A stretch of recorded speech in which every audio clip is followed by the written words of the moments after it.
Welcome to my part 2 rant on racism. Here are more reasons why racism still exists. Interracial relationships. Lots of interracial dating and marriage still existing and going on today, which is an absolute beautiful thing because of diversity. Diversity is beauteous. Unfortunately, there are some people who don't approve interracial love.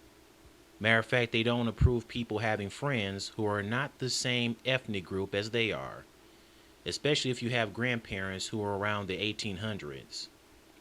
Your grandparents don't approve of it due to the fact that they're racist because of the slavery days. Or they're not racist, they just think people should stick to dating, marrying, and having friends of the same race. They are also probably thinking our ancestors would not be happy. First of all, to the people who are around the 1800s, I'm sorry for what you went through during the slavery days.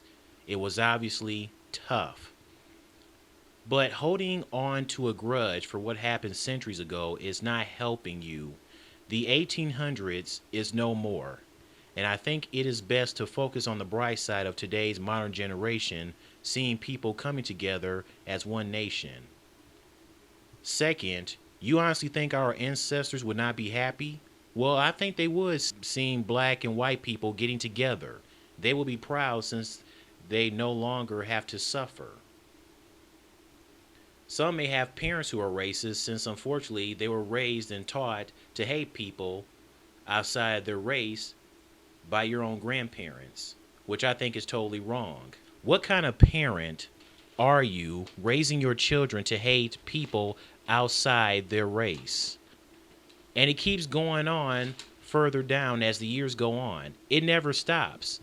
Parents teaching their kids to be racist, and kids and their kids and their kids' kids, etc., etc.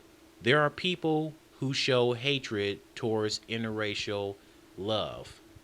You'll pretty much experience people having a problem with an Indian man dating a black woman, or a Mexican man dating a white woman, or an Asian woman with a black man, or an Indian man with an Asian woman, etc., etc.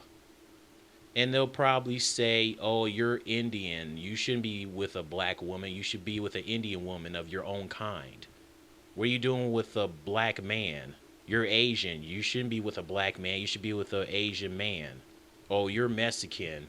You shouldn't be with an Asian woman. You should be with a Mexican woman, for goodness sakes. It's even worse for black and white couples because of going back to the slavery days. OMG, like Cyborg said in this dodgeball episode of Teen Titans Go, will you people get it through your thick, evil skulls and forget about black slavery? It's 2016, people. Everyone should be able to love whoever they want, regardless of color. Like I said, of course, you'll probably experience people saying, oh, look at that Igor with that cracker, that honky of a woman. And they'll give you these evil stares, thinking like something is wrong with you. And I definitely don't like it when someone calls a woman a Igor lover, all because she's with a black man. But you know what? Yep, it's right. It's true. She obviously loves black men. But that doesn't mean you gotta call that poor white woman a Igor lover. It's like, what is wrong with you? What is wrong with you? Yeah, she loves black men. So what? Don't be calling her the Igor lover. I just hate when people call black people Igors. I don't like that. And I especially don't like when white people are being called crackers and honkies. Really? We gotta stop that. I'm sure there are people who would like to date outside their race but are afraid of being judged. I get it. I mean, no one wants to. But that should not stop you from doing that. I mean, the world would be boring as hell if everyone dated, married, and had friends of the same race. Just like it would be boring if everyone was skinny in the world. Big people aren't going anywhere.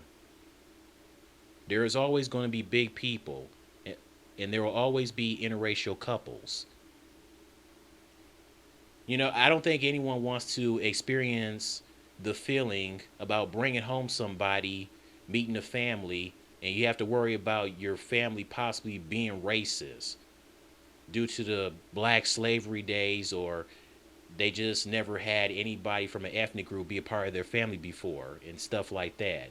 It shouldn't have to be that way. You should feel comfortable introducing that special someone without being judged because of the color of their skin. Hey, Dad. Hey, sweetheart. I'd like you to meet someone we've been dating for a while. Dad, this is Michael. Mr. Johnson, nice to meet you.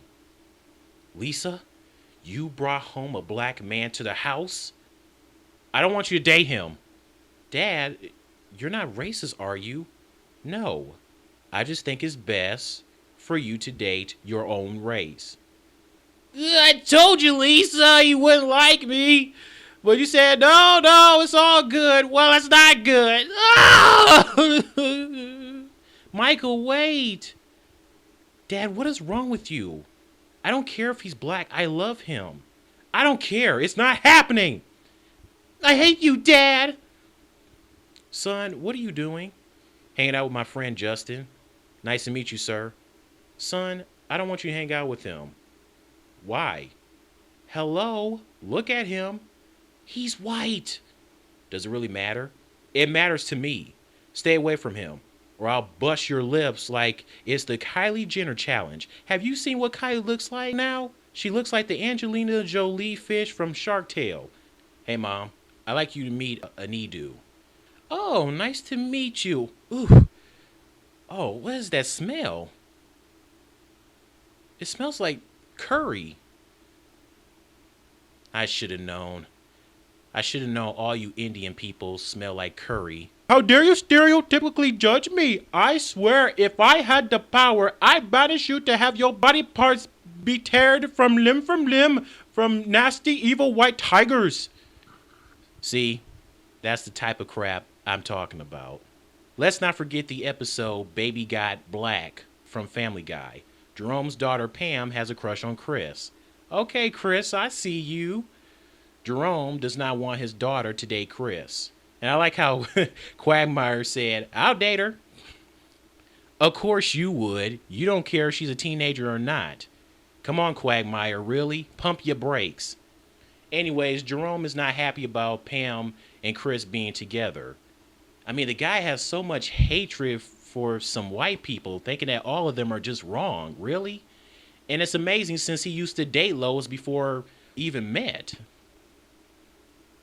And for him to assume that all white guys just want to get into black girls' pants and stuff and they don't want a relationship, that's just ridiculous. It's like, really?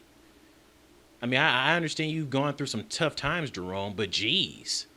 And it's funny how Chris, grits his teeth at Lois. Her and Peter make sure that Jerome doesn't hear him. He's like, cool it, I'm trying to get laid. Oh my goodness, Chris, seriously? But either way, Pam and Chris run away, and towards the end, Jerome realizes that if his daughter is happy and she wants to be with Chris, then that's all that matters, regardless of the color of his skin. Anyways, this has been my part 2 rant on racism. In part 3, I'm going to talk about more about interracial couples and other things that goes on with racism today. Hope you enjoyed. See you later.